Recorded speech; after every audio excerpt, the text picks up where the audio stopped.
pourquoi le Seigneur interpelle le dirigeant togolais de ne pas créer la dictature, de ne pas amener le peuple à la dictature, au lieu que le peuple soit libre pour voter. Le Seigneur dit, le peuple togolais, la politique togolaise, éviter d'amener le peuple à la dictature. Et ça va créer une grande résistance, et puis cette résistance va amener le pays dans le chaos. Parce que je vis dans la révélation que le peuple, la situation, la condition de vie du peuple ne s'améliorera pas ou bien ne changera pas tant que cette constitution reste toujours en vigueur de leur validation. Je me dis ceci, je vais moi-même commencer à destituer tous les dirigeants africains, ceux qui ne cédera pas le pouvoir. Dieu m'a sondé le cœur de tous les dirigeants et je vis ça. Et il m'a dit, ce qui se passe au Togo, c'est la soif de vivre longtemps au pouvoir. Voilà pourquoi cette constitution a été modifiée. Pas vraiment modifiée, mais renouvelée. Dieu n'a pas validé. Alors, il y aura maintenant une invasion de la jeunesse, de la population qui vont se mettre à la rue pour chasser le président qui est au pouvoir actuel. Et puis, vous allez voir ça. Le président qui est au pouvoir sera chassé par sa propre population. Alors, le Seigneur dit, si cette constitution est en cours, il voulait mettre cela en œuvre. Le Seigneur me dit clair. Le Seigneur me dit clair. Cette constitution, c'est le temps d'arrêter la validation de cette constitution. Sinon, c'est Dieu lui-même qui s'en chargera de ses dirigeants qui est au Togo. C'est ainsi par les saints. Est-ce que tous les pouvoirs ancestraux sont la sorcellerie? Le pouvoir ancestral, c'est une intelligence de la magie noire. C'est ça ce qu'on appelle le pouvoir ancestral. On t'apprend de développer la magie noire. Cela veut dire de devenir multimillionnaire dans le monde spirituel, mais néanmoins pauvre dans le monde physique. Hériter une intelligence diabolique, une intelligence malsaine pour faire le mal aux autres, pour freiner les autres, pour empêcher l'avancement des autres. C'est ça, ce qu'on appelle le pouvoir ancestral. C'est ça la magie noire. Or, la magie noire ne fait jamais avancer le pays. Ici en Afrique, si beaucoup de personnes souffrent, c'est à cause du pouvoir ancestral. Parce que cela n'a fait jamais avancer le pays, mais cela détruit le pays. Ça bloque le développement. Ça bloque le développement. Abonnez-vous rapidement et n'oubliez pas aussi à vous abonner. Merci, bonjour, bonsoir, c'est pas des vers à laquelle vous nous suivez. On va parler aujourd'hui.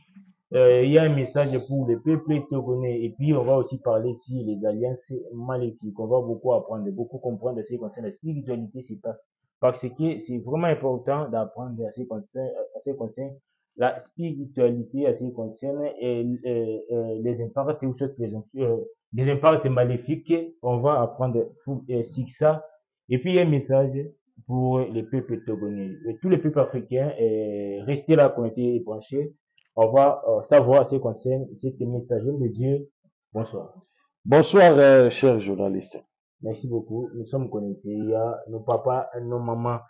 D'abord, avant de démarrer pour ce sujet, est-ce qu'il y a un message pour les peuples africains? Je passe l'homme de Dieu. Est-ce que bientôt, déjà préparé pour l'homme de Dieu de visiter aussi certains peuples? Voilà, il y a des messages que Dieu me parle pour les peuples africains. Je vois des messages. Je viens de parler sur beaucoup des États africains que le Saint-Esprit m'avait révélé, où j'ai révélé aussi beaucoup de secrets. Alors, ce secret s'est accompli. Cette prophétie s'est accomplie de tout ce que Christ m'avait parlé pour le peuple africain. Alors, deuxièmement aussi, il y avait un message que j'avais parlé pour le Cameroun.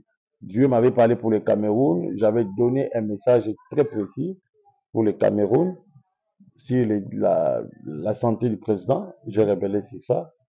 Alors, comme l'Esprit du Seigneur ne cesse pas toujours à me révéler des choses, aujourd'hui, j'ai reçu une fois encore un message pour le Togo, le peuple togonais.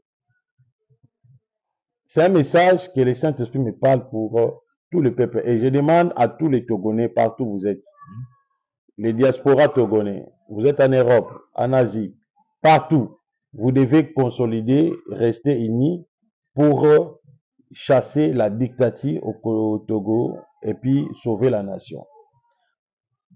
Je ne sais pas si je peux libérer le message. Oui, oui. Voilà ce que Christ m'a parlé pour le peuple togonais. J'ai vu un livre. Ce livre, sur-dessus, a été écrit la Constitution togonaise. Et j'entends la voix du Seigneur qui me dit, cette Constitution, elle a été créée pour,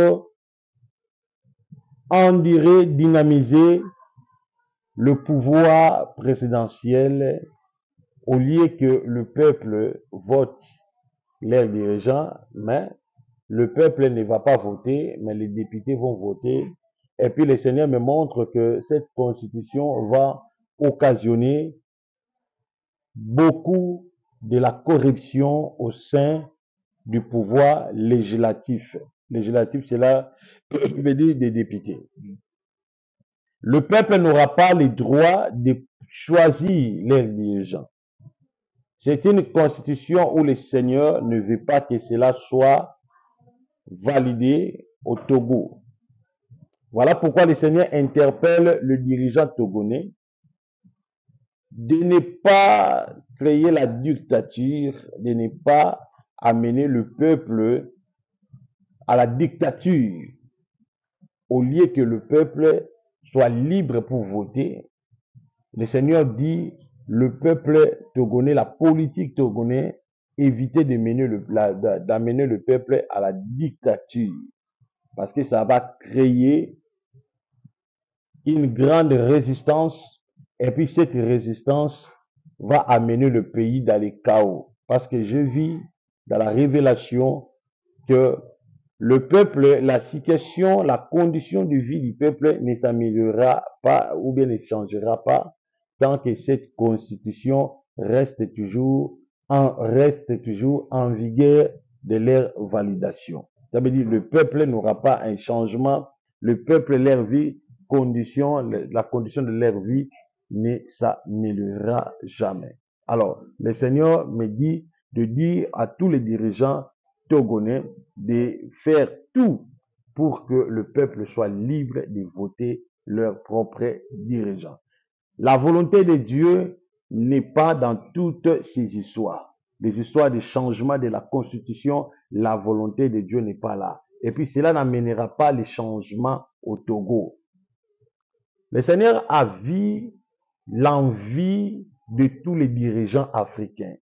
Le Seigneur me dit ceci, je vais moi-même commencer à destituer tous les dirigeants africains, ceux qui ne cédera pas le pouvoir.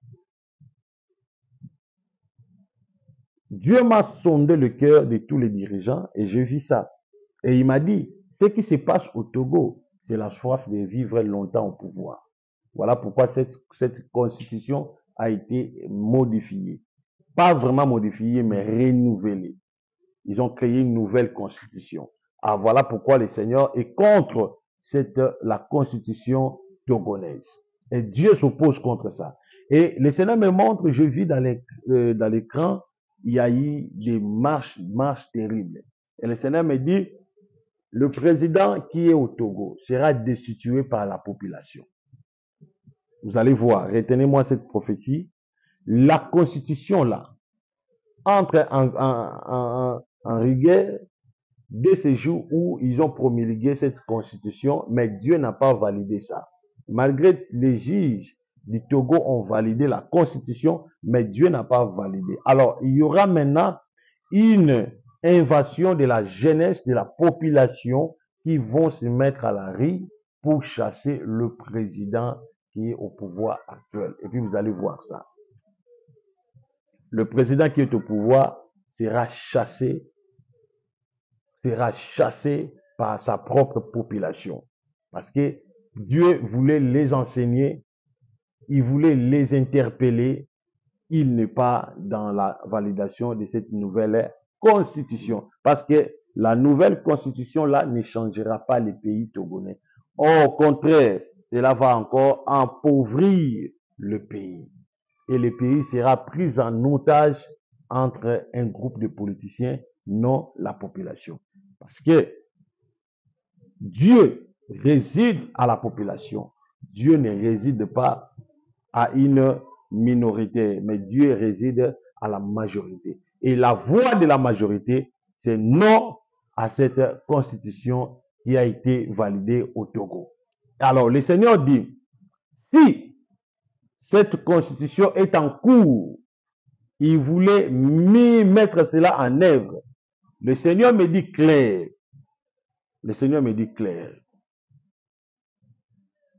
Cette constitution, c'est le temps d'arrêter la validation de cette constitution. Sinon, c'est Dieu lui-même qui s'en chargera de ses dirigeants qui est au Togo. C'est ainsi par le Saint-Esprit.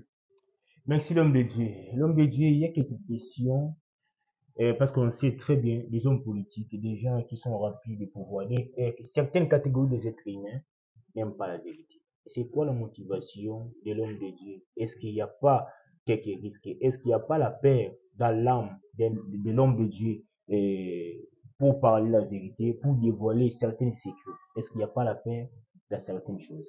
Non. Ou c'est pas votre motivation?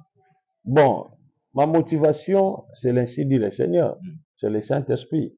Parce que ceux qui sont au Togo, ce sont des Africains comme nous. Ils sont comme nous, ce sont des humains. Si leur souffrance est augmentée auprès du trône du Seigneur, et Dieu aussi nous rendra compte. Parce que Dieu nous place étant que des sentinelles pour avertir lorsqu'il y a un mal.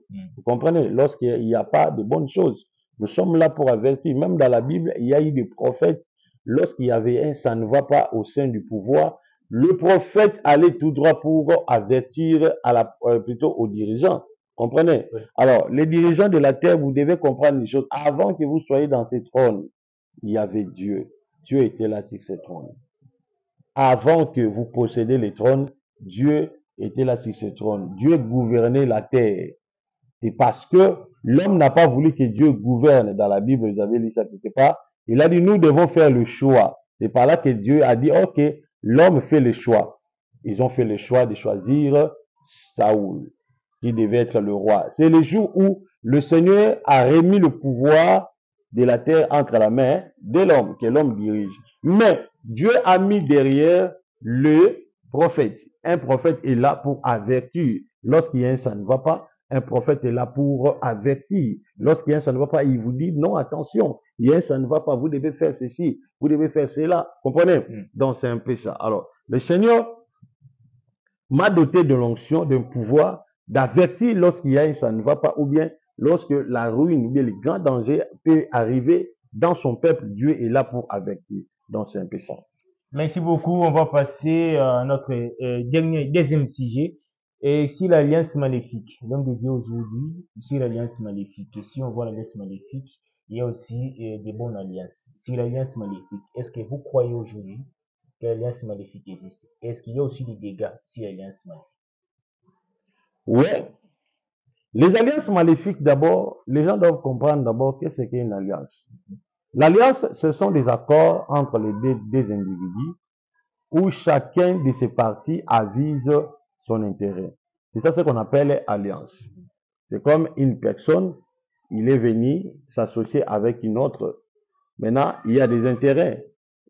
Ils doivent se mettre plutôt en accord par rapport à ces intérêts. Ils doivent se discuter par rapport à ces intérêts. Bon, nous sommes dans une alliance.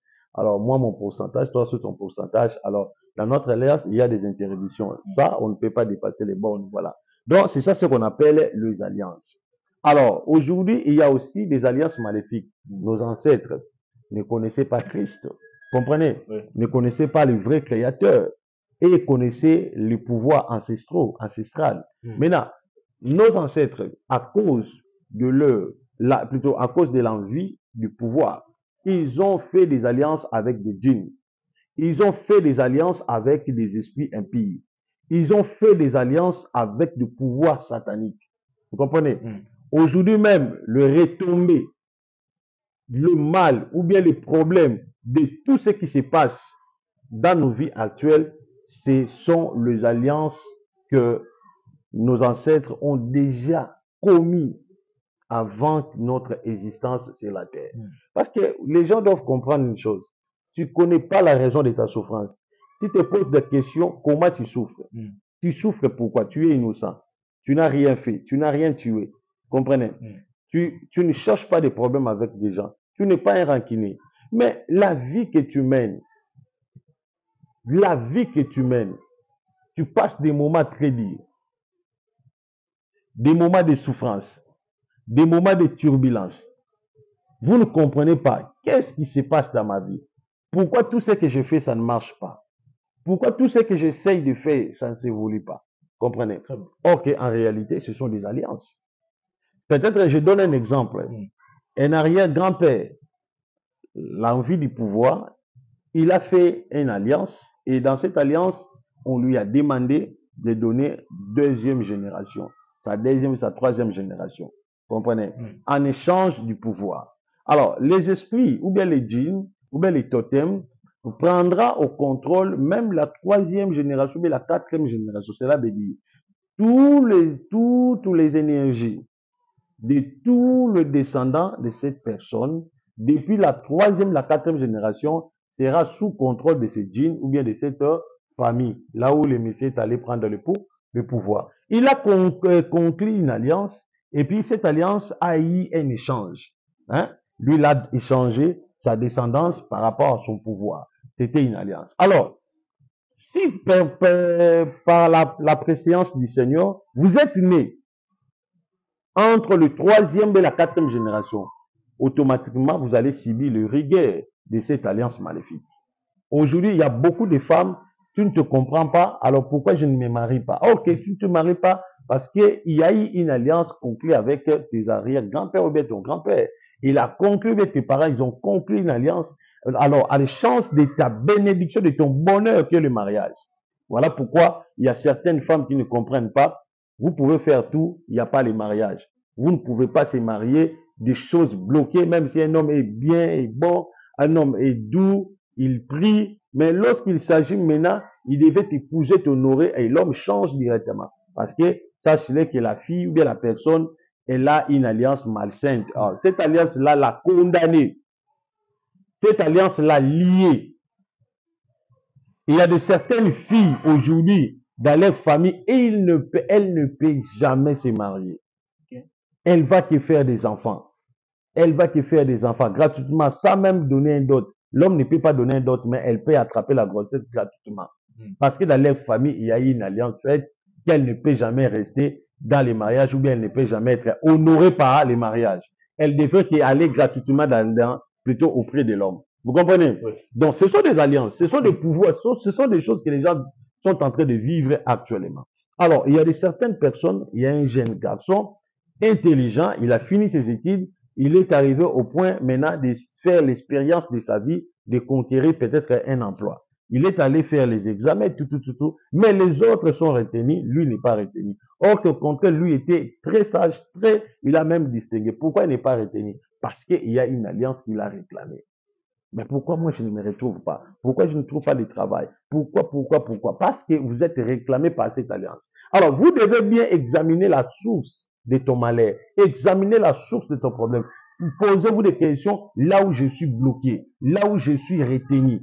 Et c'est par travers cette révélation, vous allez me chercher tant que prophète. Je vais t'orienter dans la prière pour briser les alliances maléfiques, briser des forces maléfiques, briser des condamnations maléfiques. Et je vous dis que aujourd'hui, les Africains, la majorité vivent sous des alliances diaboliques. Plein de majorités vivent sous des alliances diaboliques, je vous dis. Il y a beaucoup de gens qui vivent sous des alliances diaboliques. Il y a de certaines familles, dans votre vie, on vous a limité. Une personne est limitée de ramener le pouvoir ancestral de sa famille. Donc, par exemple, devenir chef coutumier ou bien chefferie d'une tribu. Alors, tu es sélectionné pour devenir chefferie d'une tribu ou bien chef coutumier. Donc, tu peux faire tout.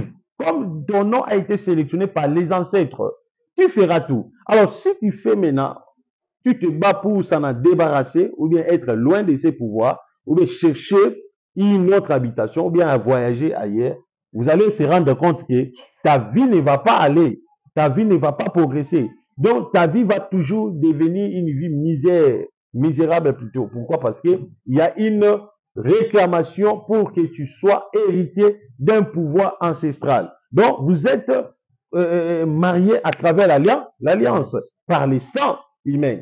Comprenez? Alors, de ce genre de personnes, même si vous faites comment, vous ne pouvez jamais vivre le bonheur dans la vie parce que le pouvoir ancestral vous réclame. Vous devez toujours aller devenir chefferie, soit chef coutumier. Alors, qu'est-ce que maintenant vous devez faire dans cet stade? Vous devez chercher un homme qui connaît la délivrance. Cet homme va vous conduire. Comment est-ce qu'il peut vous montrer, vous apprendre comment est-ce que vous devez s'en débarrasser? Cela veut dire quitter donc le pouvoir malsain, quitter le pouvoir du diable, quitter dans des alliances diaboliques. Vous comprenez? Alors, si aujourd'hui, beaucoup de gens souffrent, c'est à cause des alliances familiales. Raison pour laquelle il y a du manque de travail. L'homme peut faire comment? Il peut étudier comment? Il ne peut pas trouver le travail. Il y a certains hommes, il peut finir les études, il trouve aussi un travail, mais il ne peut pas épouser une meilleure femme. Il ne peut pas épouser une femme soumise parce que il y a une alliance que l'homme doit rester seul pour plutôt s'occuper du bien de sa famille. Il y a certains messieurs, aujourd'hui, ils sont des accros pour soutenir que la famille non aider sa propre vie, non prendre soin de sa propre vie. Donc, il est envoûté, comme d'autres gens disent, la servitude, l'esprit de la servitude. Donc, la personne est liée pour s'occuper que de la famille, non de s'occuper de soi-même. Donc, il est là pour, même si les enfants de ses sœurs ont des problèmes, il peut laisser ses enfants s'il est marié. Il les laisse ses enfants, il prend la charge de payer les enfants de ses sœurs. Parce qu'il est lié par une puissance de la servitude, il devait toujours servir la famille. Il y a plein de personnes aujourd'hui qui sont des moutons spirituels. Donc, ils sont des chiens spirituels. Ils sont liés par rapport donc, à la longueur des mètres. Donc, il ne peut pas avancer, il ne peut pas aller au-delà. Il y a aussi de certaines familles où l'ennemi vous a tous vendu. Vous ne pouvez pas voyager. Ça veut dire que quand vous êtes né dans ces contrées, vous resterez là-bas, vous grandissez, vous vieillissez là-bas. Ça veut dire une limitation. Oh, vous êtes né dans la parcelle familiale, vous allez grandir, vous allez se marier, vous allez avoir des enfants et même les petits-enfants dans la même famille et dans la même parcelle. Alors, ce sont des condamnations où les gens doivent apprendre et puis chercher comment vous pouvez être détaché de ces mauvaises énergies. Donc, c'est un peu ça. Nous sommes vraiment presque à la fin de cet homme de Dieu. Est-ce que tous les pouvoirs ancestraux sont la sorcellerie? Bon.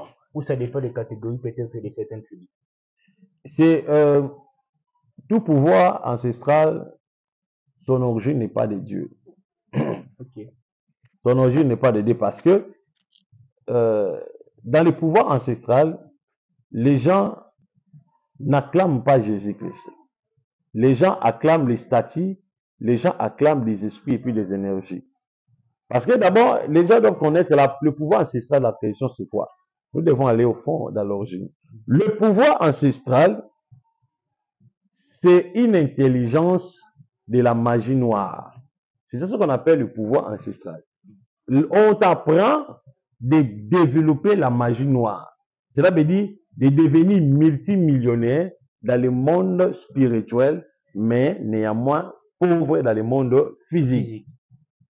Hériter une intelligence diabolique, une intelligence malsaine pour faire le mal aux autres, pour freiner les autres, pour empêcher l'avancement des autres. C'est ça, ce qu'on appelle le pouvoir ancestral. C'est ça la magie noire.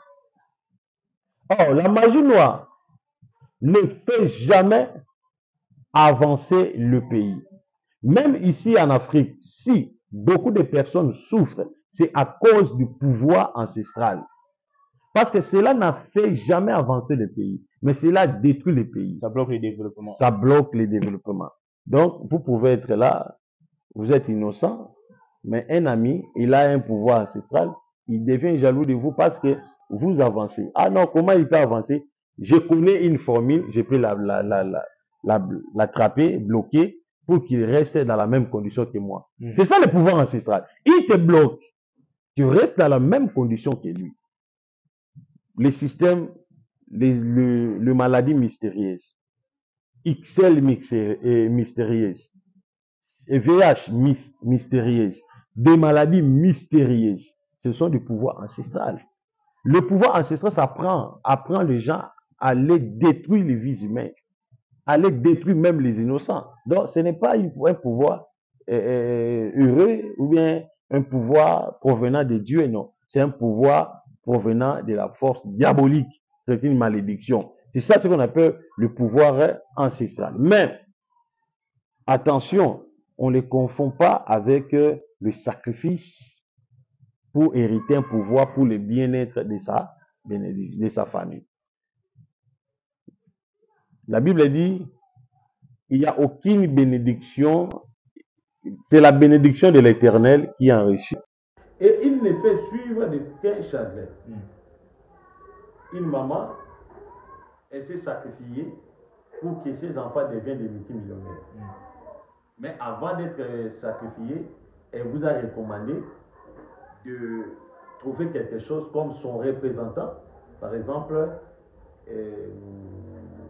une marmite, vieux, il vous a dit non, dans ces marmites, lorsqu'il y a de quoi, même vous travaillez, prenez votre monnaie, le premier billet de banque, mettez dans ces marmites, alors vous ne manquerez pas de l'argent dans votre vie. Oui, cela devient le pouvoir de Kodia, ça veut dire pouvoir en famille. Il vous laisse dans cette condition, il va. Vous prospérez. Mais les convénients ou bien les conséquences, celle qui hérite les marmites, sa vie sera heureuse. Mais le reste, leur vie ne sera pas heureuse. Tous vont se dépendre de ces mêmes personnes. Alors, c'est un pouvoir qui n'est pas de Dieu. Mais lorsque Dieu bénit, Jésus bénit pour tout le monde. Il peut bénir les nés, bénir les cadets, bénir. Donc, Jésus bénit pour tout le monde. Merci, nous sommes arrivés à la fin. Partagez nos émissions. N'oubliez pas aussi à vous abonner. Contactez l'homme de Dieu, le prophète Ézéchiel. Le numéro est affiché au bas de vos écrans. Restez toujours branchés et connectés. Partagez nos liens. Partagez vraiment nos émissions. Que Dieu vous bénisse, vous tous, qui aiment nos émissions, qui partagent aussi nos émissions. Que Dieu vous bénisse. Et je vous dis bye et à la prochaine.